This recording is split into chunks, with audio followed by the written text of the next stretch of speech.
Alors bonjour, je vais vous présenter le nouveau séchoir à saucisson que j'ai fabriqué. Donc l'intérêt, c'est de pouvoir sécher mes saucissons à une température constante et un taux d'humidité voulu, et donc d'être assez précis. Donc pour cela, un frigo, un vieux frigo qui fonctionne quand même, et des capteurs. Donc les capteurs, en fait, c'est assez simple. Au bout du compte, quand je vais vous montrer les branchements, ça paraît un peu usine à gaz. Je vais essayer de vous présenter ça le plus simplement possible et le moins brouillon possible. Pas toujours facile d'expliquer. Alors on va déjà regarder les capteurs. Donc on va prendre un capteur en particulier pour expliquer comment ça fonctionne. Par exemple, le capteur que j'ai appelé le capteur frigo.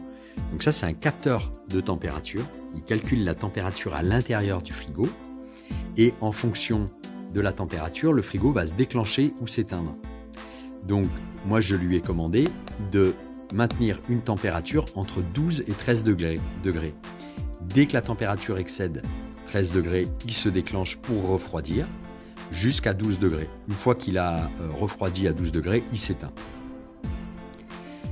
Le capteur, il fonctionne tout simplement, il est branché sur le 220 volts.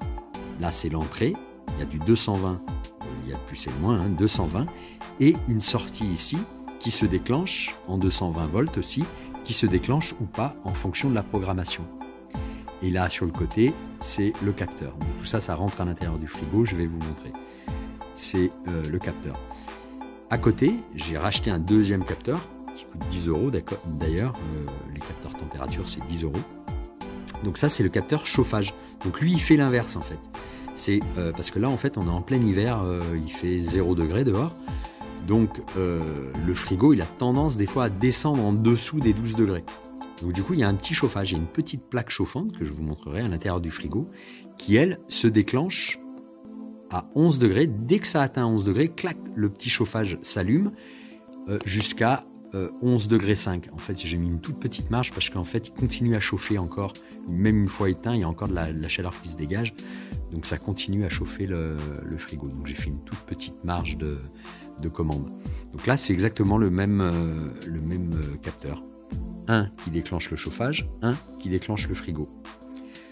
Bon, après, pour les réglages, ça, faut voir avec les capteurs que vous achetez. Parce qu'il se programme à l'envers. En fait, celui-là, il déclenche à 13 degrés et il s'éteint à 12 degrés. Et celui-là, il fait l'inverse. Il se déclenche à 11 degrés et il s'éteint à 11 degrés 5. Bon, mais ça, c'est des histoires de réglage à regarder avec le produit que vous avez acheté.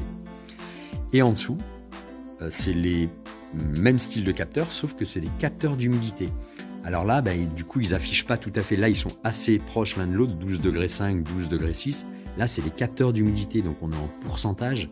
C'est 100, de 0 à 100%. Donc là, le décalage, on voit qu'il y a 8% de décalage, ce qui n'est pas beaucoup en réalité. Donc comme ça, sur le tableau de visu, ça fait un peu beaucoup, mais il n'y a que 8% en réalité de décalage. Donc là, ça, c'est pour l'humidification ou déshumidification. Donc celui-là, je ne l'ai pas réglé, mais j'en parlerai plus tard. C'est surtout la déshumidification quand on fait sécher des saucissons qui sont très mouillés, donc ils vont avoir tendance à dégager beaucoup d'humidité et il va falloir déshumidifier l'intérieur. Le séchage du saucisson, c'est 70% d'humidité. Il faut qu'il y ait à peu près 70% d'humidité. Donc du coup, j'ai réglé ce capteur et à l'intérieur du frigo, il y a un déshumidificateur, on ira voir. J'ai donc réglé un capteur qui fonctionne sur le même principe que celui du haut. Il y a une entrée 220, une sortie 220 qui s'allume ou qui s'éteint en fonction du réglage et une sortie capteur. Donc là, on est sur 72% d'humidité, ce qui est super. Moi, je veux qu'il y ait à peu près 70%, donc on est bon. Et je l'ai réglé pour qu'il s'allume dès qu'on dépasse 73% d'humidité. Le déshumidificateur s'allume pour atteindre tout le temps maximum 70-72% d'humidité. Et là, humidification, en fait, je ne l'ai pas réglé parce que déjà, j'ai pas mon humidificateur, il ne marche pas. Je voulais utiliser un diffuseur d'huile essentielle, sans huile essentielle bien sûr, mais juste le diffuseur qui fait la fumée pour humidifier. Mais pour l'instant, j'ai pas réussi à le brancher parce que c'est l'électronique en 12 volts. Bon, ça ne marche pas pour l'instant. Mais l'idée, c'est de pouvoir brancher une humidification, notamment pour faire affiner des fromages qui ont besoin des fois de taux d'humidité très conséquents. Voilà. Donc, ce capteur frigo, pour revenir à la température, le capteur frigo, il est branché au frigo. Donc, j'ai fait une prise, il est branché en fait à la prise de droite, là-bas, prise de droite, prise frigo. Donc, il est branché là-dessus, ça commande cette prise en fait, le capteur frigo. Soit ça éteint la prise, soit ça allume la prise. Alors, à l'intérieur, on va regarder. Hop. Donc moi, j'ai mis le boîtier qui est étanche à l'intérieur, pour une raison d'esthétique en fait. Hein. On va pas avoir tout à l'extérieur, mais après, bon, c'est peut-être pas le plus malin, parce que c'est vrai que maintenant, c'est en contact avec toute l'humidité du frigo. Bon, le fait qu'il soit étanche, ça marche quand même. Donc là, c'est un peu l'usine à gaz, l'intérieur. Alors, attends, hop. Voilà, je refais ma vidéo. En fait, je l'ai perdue, donc du coup, c'est pas dans l'ordre chronologique de ce qui s'est passé, mais j'espère que je vais pas trop me répéter, parce que ça fait un moment que j'avais fait les premières vidéos. Donc c'était pour montrer les connectiques qui sont un peu, bon, ça peut paraître un peu compliqué comme ça, mais c'est super simple. Donc là, de l'autre côté de la porte, il y a les capteurs. Par exemple, on va prendre le capteur frigo en haut à gauche là. Donc il y a l'entrée l'entrée de 120 volts. Qui arrive ici. Donc en fait là il y a mon câble de 120 volts qui rentre à l'intérieur du boîtier. Je le dispatche dans chaque capteur. Là ça rentre à l'intérieur. Là j'ai ma sortie out, donc qui va se déclencher ou s'éteindre en fonction de la programmation que j'ai faite et qui est branchée au frigo. Donc frigo, le câble il descend et il ressort et il arrive là derrière et il est branché à la prise, à la deuxième prise pour déclencher ou éteindre le frigo. Et après, donc j'ai fait la même chose pour le chauffage. Donc chauffage et déshumidification qui est ici. Donc le câble chauffage il part, le câble déshumidification il part et il arrive. Ils arrivent ici. Donc là, il y en a un qui est branché, donc le déshumidificateur qui se déclenche ou pas. Et derrière, la petite lame là, c'est un chauffage en fait hein, que j'ai acheté sur internet. J'en parlerai tout à l'heure, qui se déclenche ou qui s'éteint en fonction. Après, au-dessus, j'ai rajouté un petit ventilateur d'ordinateur, hein, 12 volts, qui là, lui, il est indépendant du système, il s'allume et il s'éteint. Donc là, il y a le transformateur 12 volts, la sortie ventilateur, le transformateur, et je l'ai simplement branché sur une prise avec un programmateur, voilà, à régler en fonction de l'apparition des moisissures. Bon, ça, je verrai à quelle fréquence je le règle. Et donc après, les capteurs, tous les capteurs, je les ai fait sortir ici. Donc il y a 4 capteurs, puisqu'il y a 4 petits appareils. Ça, c'est les 2 capteurs que j'ai collés l'un à l'autre pour qu'ils soient bien proches, qui donnent le plus possible le même taux d'humidité. Ça, c'est les capteurs d'humidité. Et là, c'est les capteurs de température. Pareil, je les ai scotchés pour qu'ils soient au même niveau, qui donnent la même température. Voilà.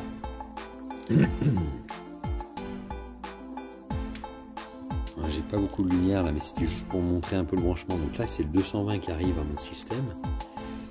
Ce 220, il arrive ici. Bon, on voit rien du tout, mais bon, en gros, le 220, en fait, il est branché. Il part dans le frigo à l'intérieur et il va vers mes capteurs. Et en même temps, sur le 220, j'ai repiqué une prise pour pouvoir brancher mon ventilateur qu'on a vu tout à l'heure. Et le ventilateur, il est branché sur un programmateur. Voilà, c'est un ventilateur 12 volts d'ordinateur. Donc j'ai mis un petit transfo avec une petite LED là, juste pour qu'on puisse voir quand il est allumé ou éteint. Là, il est éteint tout de suite. Voilà. Et ça, c'est la prise qui est branchée au capteur. Ah bah tiens, il vient de s'allumer justement le petit ventilateur là. Qui est branché au capteur que j'ai appelé capteur frigo. Voilà, donc il y a des fils un peu dans tous les sens, mais ça se fait petit à petit et à la fin ça donne ça. Mais... donc là j'ai percé la porte. Donc après, c'est un peu esthétique, hein, tous les fils partent. J'ai étanchéifié bien sûr mes connectiques, hein, parce que là il y a de la flotte.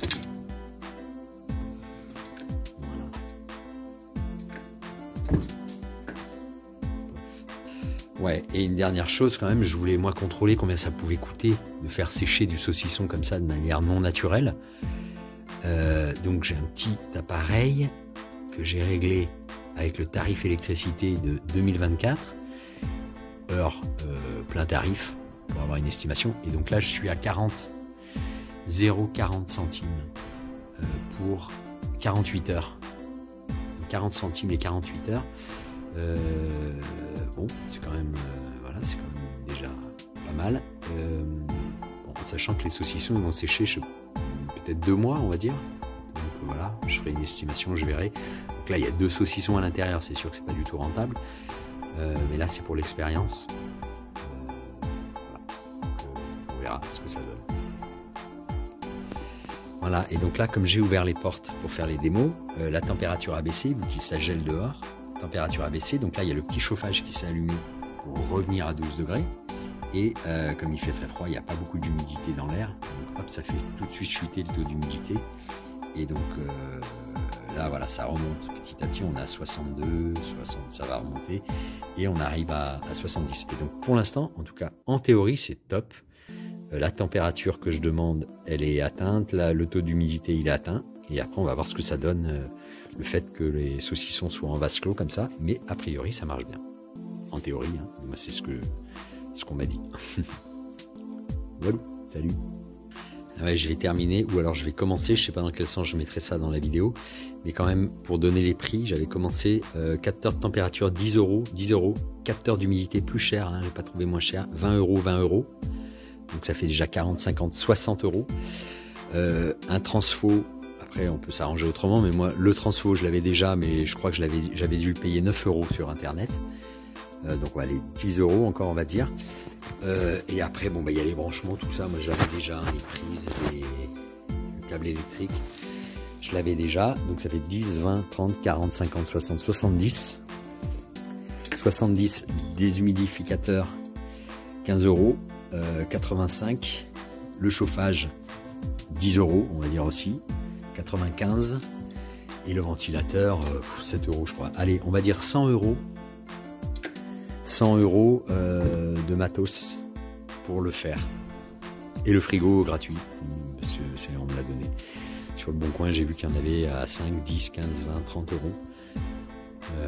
Voilà. Donc la totalité, je pense que pour 100, si on se démerde bien, pour 130 €, c'est bon. Compte rendu une semaine et demie après le fonctionnement du frigo. Donc au niveau chauffage, super. Donc là tout de suite on peut voir que le frigo est allumé pour refroidir un peu la température parce qu'on est monté un petit peu trop haut. Ça se maintient bien à 12 degrés, hein. C'est que là il y a eu un petit coup de chauffage, donc automatiquement après il faut un petit coup de frigo pour le maintenir à 12, mais ça fonctionne plutôt pas mal. Ça, le déshumidificateur aussi se met bien en route pour maintenir une humidité à 70%. Et ça, c'est il n'y a rien de branché, là il n'y a pas d'humidification parce qu'il y a les saucissons de toute façon qui donnent beaucoup d'humidité, donc il n'y en a pas besoin. Mais par contre, effectivement, il y a un décalage quand même de 10%. Bon, c'est un peu embêtant, je trouve, mais bon, de toute façon, pour l'instant, ça, je ne l'utilise pas. Voilà, les saucissons. Donc super, hein, ils se présentent vraiment bien.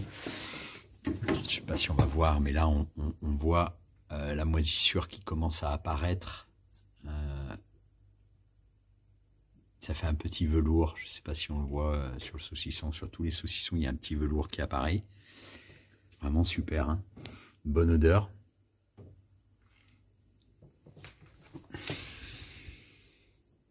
Voilà, et le ventilateur, du coup, pour faire apparaître un peu cette moisissure, au début je l'avais réglé toutes les heures, il s'allumait pendant 1 heure. Et là en fait il s'allume toutes les 4 heures pendant 1 heure. Du coup je vais moduler en fonction un petit peu de l'apparition des moisissures. Pour l'instant je laisse comme ça et puis si je vois que c'est trop, je diminuerai.